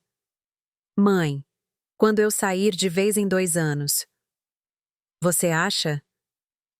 Acha que um dia eu poderia voltar para a fazenda? Fiquei em silêncio. Não como dono, não como administrador, como funcionário. Um peão. Quero aprender de novo, do zero, como você aprendeu quando o papai morreu. Olhei pela janela da sala. Vi a tempestade de prata pastando tranquilamente no pasto. Veremos, Ricardo. Veremos se você prova que merece. Eu vou provar, mãe. Eu prometo. E pela primeira vez em anos, eu acreditei nele. Porque perdão não é esquecer. Perdão é dar uma chance de recomeçar. E meu filho estava finalmente conquistando essa chance. 2 anos e meio se passaram desde aquele dia na sala de estar, quando vi Ricardo e Jéssica de algemas. 2 anos e meio de reconstrução lenta, de cicatrizes se curando, de aprender a confiar de novo.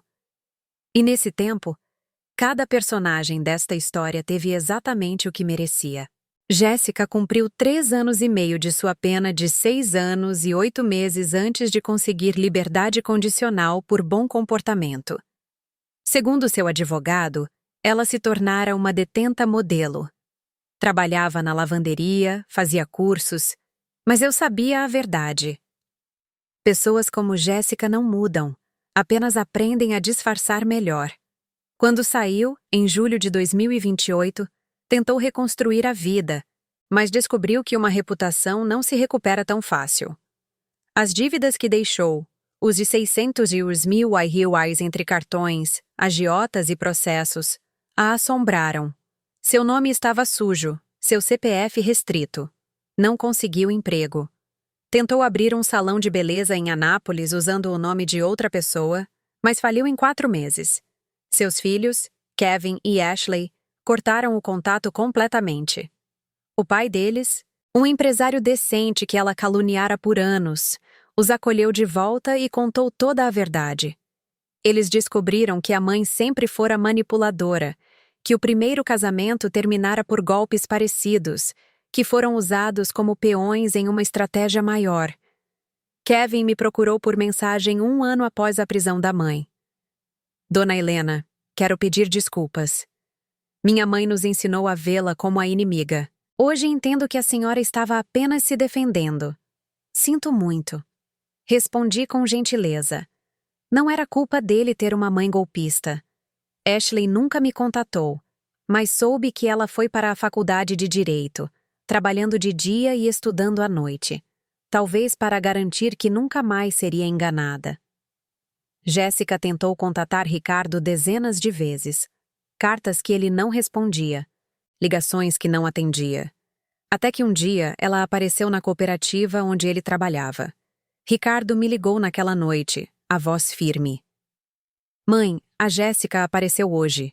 Disse que ainda me ama, que podemos recomeçar, que a culpa de tudo foi sua por ter armado para ela. Meu coração acelerou. Eu a mandei embora. Disse que a única coisa que ela já amou foi a sua fazenda, não a mim. E que se ela aparecer de novo, vou conseguir uma ordem de restrição. Sorri do outro lado da linha. Você fez a coisa certa, filho. Aprendi com a melhor. Walter Esteves, o comprador enganado, levou 3 anos para reaver todo o seu dinheiro. Veio de vendas de bens, de penhoras, de descontos em folha. Ele foi paciente, mas implacável. No final, recebeu os 3.500 reais. Wares mais juros e multas, totalizando quase 4.250 euros. Nilzinho Kowars. Ele me procurou quando recebeu o último centavo. Dona Helena, sinto muito que tenha passado por isso. A propósito, sua fazenda está à venda? Sorri.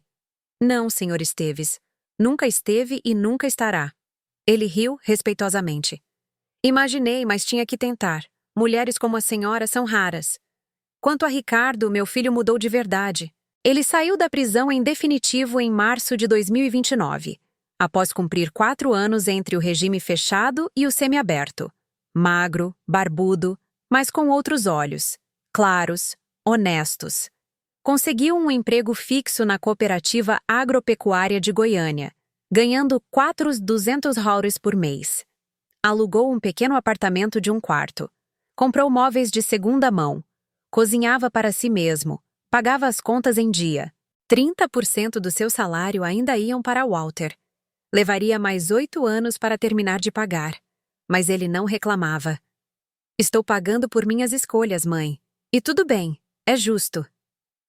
Ele visitava a fazenda uma vez por mês. No início, sentávamos e conversávamos na varanda tomando café distantes, mais presentes.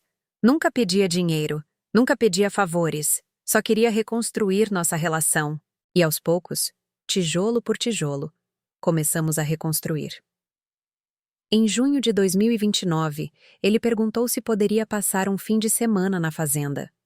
Não na casa principal, mas no alojamento dos funcionários. Disse que queria ajudar com os cavalos, de graça, só para lembrar como era. Eu concordei. Naquele sábado, ele acordou às 5h comigo, foi para o estábulo, limpou as baias, lavou os cavalos, trocou o feno. Voltou com as mãos sujas, a roupa molhada e o maior sorriso que eu via em seu rosto há anos. Eu tinha esquecido como isso é bom. Almoçamos juntos, falamos dos cavalos, da genética, dos planos para a próxima estação de monta. Não falamos do passado, não precisávamos. Antes de ele ir embora no domingo à noite, ele me abraçou. Um abraço longo, apertado. Obrigado por não ter desistido de mim, mãe. Mães nunca desistem, filho. A gente só espera nossos filhos acordarem.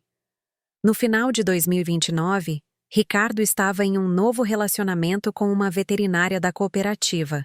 Uma mulher simples, honesta, 2 anos mais nova que ele. Ele me apresentou, nervoso. Mãe, esta é a Letícia. Ela sabe de tudo. Do meu passado, dos meus erros, da prisão. E mesmo assim quis me conhecer. Olhei para a moça. Era bonita de um jeito simples. Cabelo preso, sem maquiagem, mãos calejadas do trabalho. Cumprimentou-me com respeito genuíno, sem falsidade. Dona Helena, é uma honra conhecê-la. O Ricardo fala muito da senhora. Coisas boas, espero, brinquei. Ela sorriu. Coisas honestas. E isso é melhor que coisas boas. Gostei dela na hora. Voltei minha atenção para a fazenda. Ela continuava produtiva, rentável. Em 2029, faturamos 16 milhões reais. Meu melhor ano. Comprei mais 40 alqueires adjacentes. Investi em nova tecnologia para os estábulos. Formei uma equipe de 5 jovens funcionários dedicados. A fazenda não precisava mais de mim para sobreviver, mas eu ainda precisava dela. Porque aquela terra não era só um negócio, era minha identidade. Era tudo que eu construí com sangue e suor quando o mundo disse que eu ia fracassar.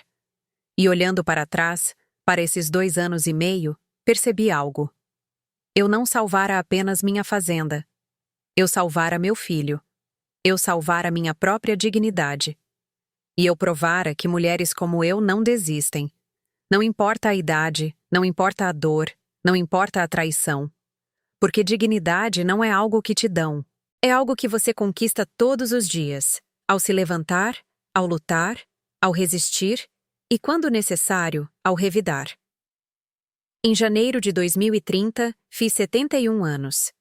Acordei na manhã do meu aniversário, fiz meu café e sentei na varanda vendo o sol nascer sobre os campos dourados da fazenda. Tempestade de Prata pastava tranquilamente perto do estábulo.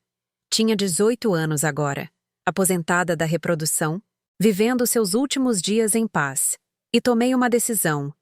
Uma decisão sobre o futuro, sobre legado, sobre o que realmente importava. Chamei Arthur para uma reunião. Ele chegou com sua pasta de couro gasta, aqueles óculos de leitura pendurados no pescoço e um sorriso curioso. Helena, você disse que era urgente. Está tudo bem? Está maravilhoso, Arthur.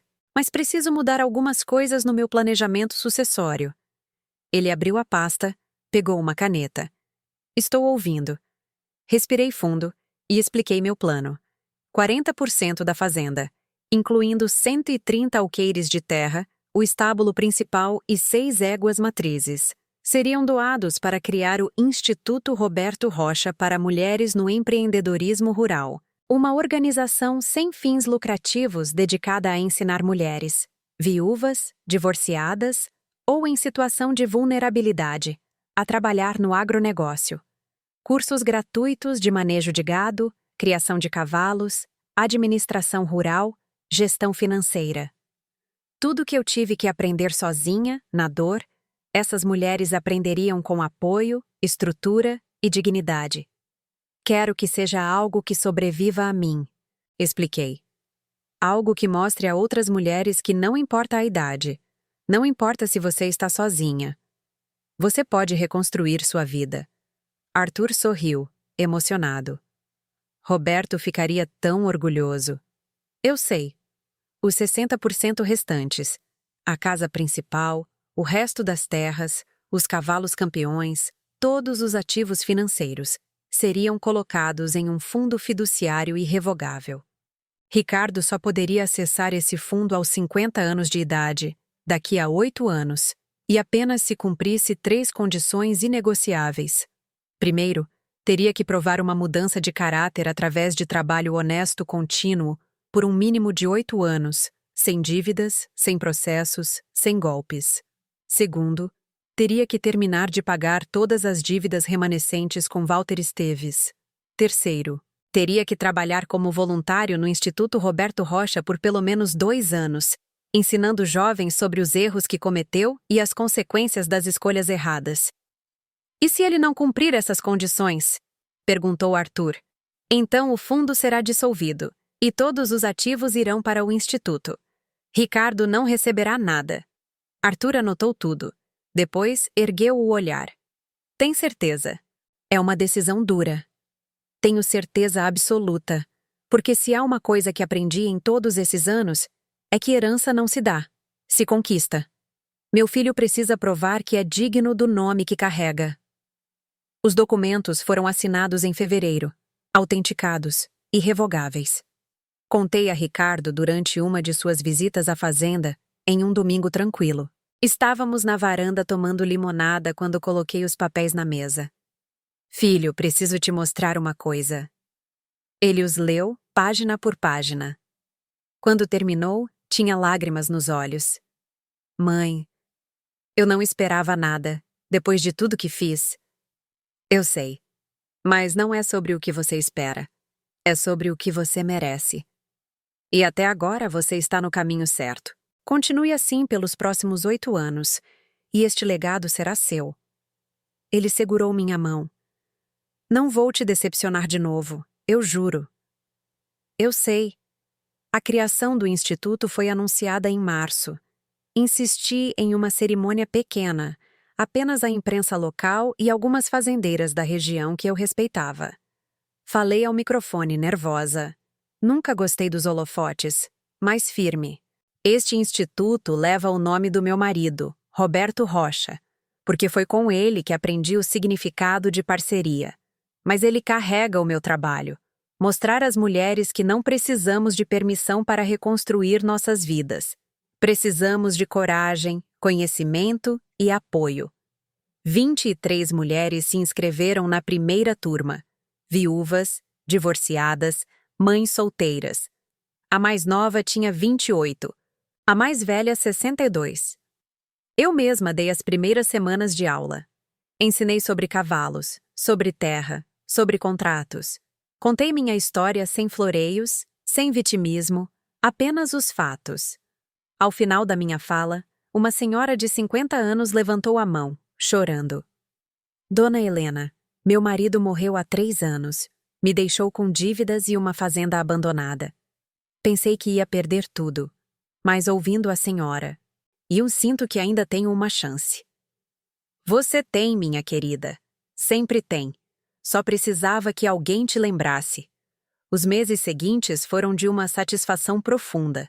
Ver aquelas mulheres aprendendo, crescendo, conquistando independência.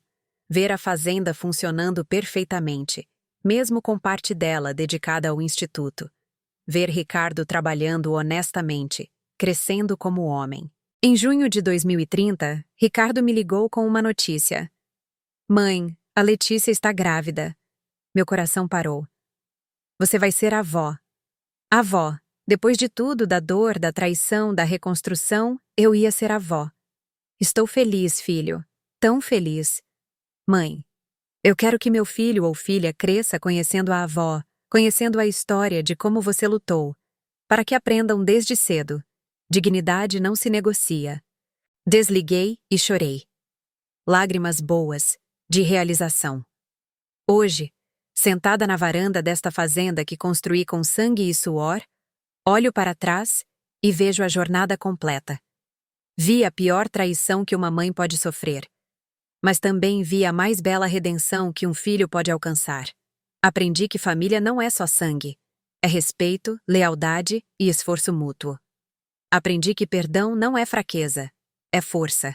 Mas perdão sem mudança não é perdão, é permissão para ser ferido de novo. Aprendi que mulheres como eu, mulheres de 71 anos com rugas, com mãos calejadas, com histórias de dor, não são descartáveis.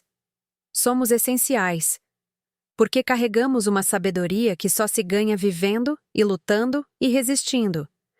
Toda manhã acordo às 5, faço meu café, vou aos estábulos, cumprimento a tempestade de prata e agradeço por estar viva, sã e forte. Porque enquanto eu respirar, esta fazenda prosperará. E quando eu me for, deixarei um legado maior que terras e cavalos. Deixarei histórias de resistência, de dignidade, de mulheres que se recusaram a se curvar.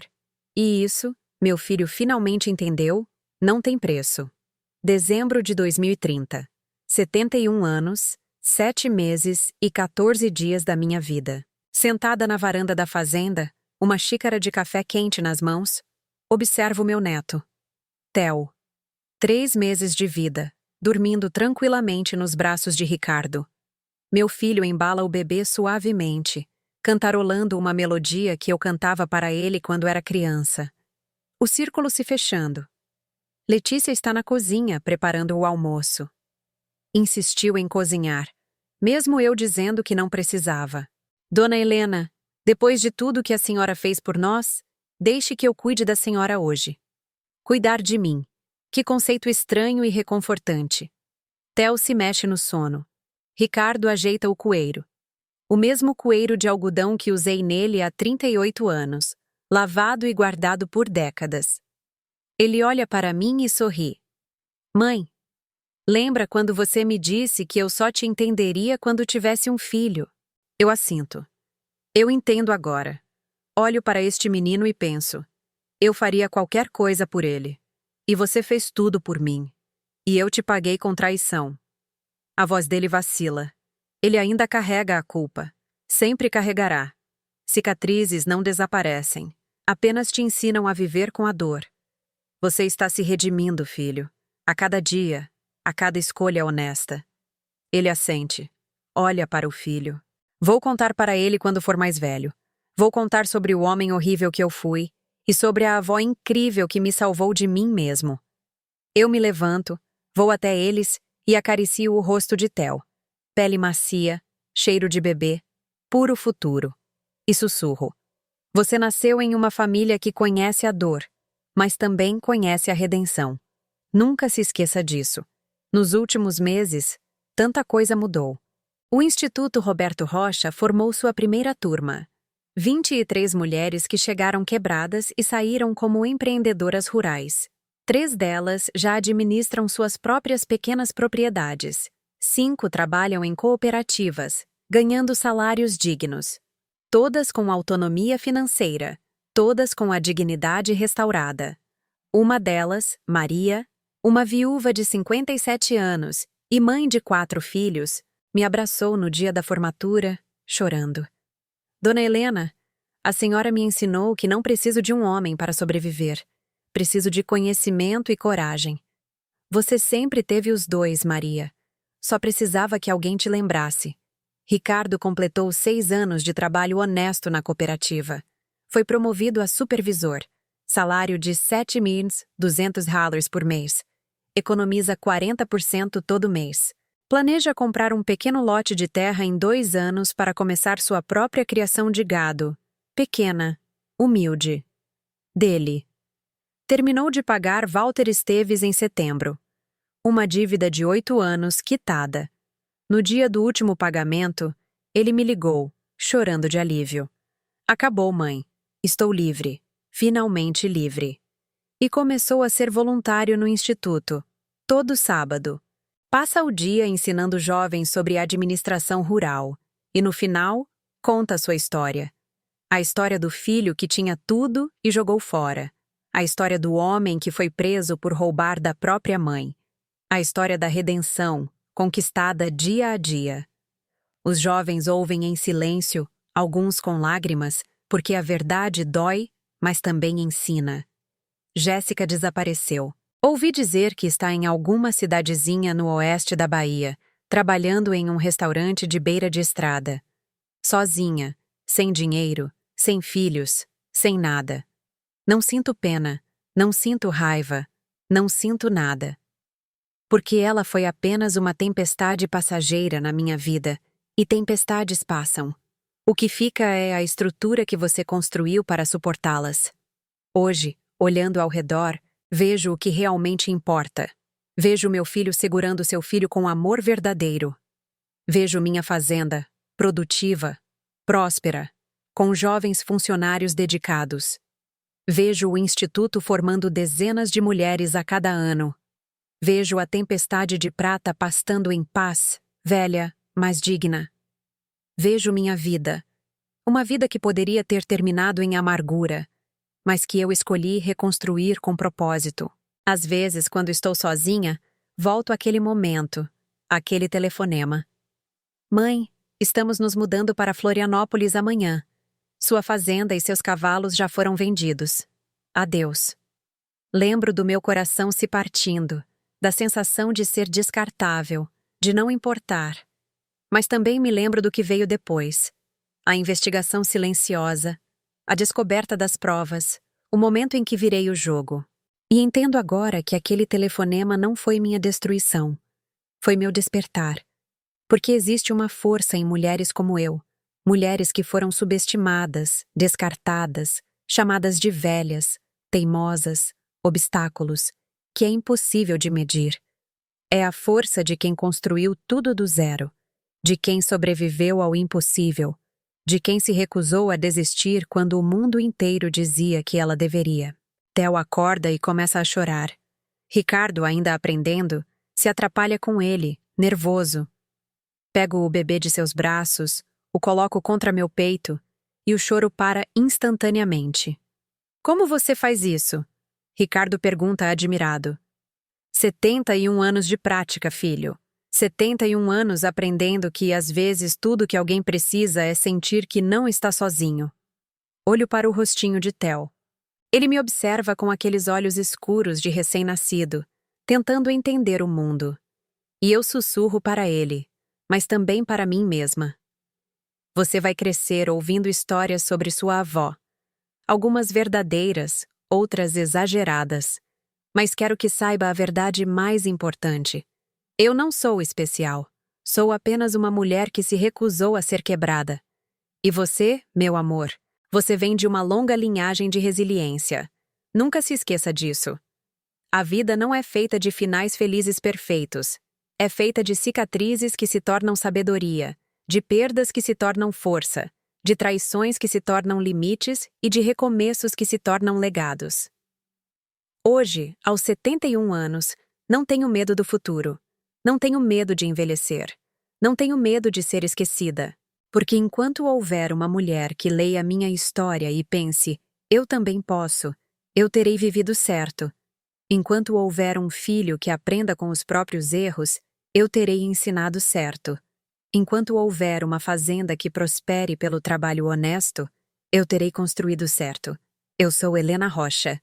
Tenho 71 anos. E esta é a história de como me recusei a deixar que roubassem minha dignidade. Por que dignidade, meu amor? Não é algo que te dão. É algo que você decide, todo santo dia, manter, contra tudo e contra todos. E quando você toma essa decisão, ninguém, absolutamente ninguém, pode tirá-la de você. Se esta história tocou seu coração, se você conhece alguém que precisava ouvir isso, deixe um comentário nos dizendo de onde você está assistindo. Quero saber se essa história chegou até você, onde quer que esteja. Porque histórias de resistência precisam ser compartilhadas, para que outras mulheres saibam. Vocês não estão sozinhas, e são mais fortes do que imaginam. Comente de onde você está me assistindo agora,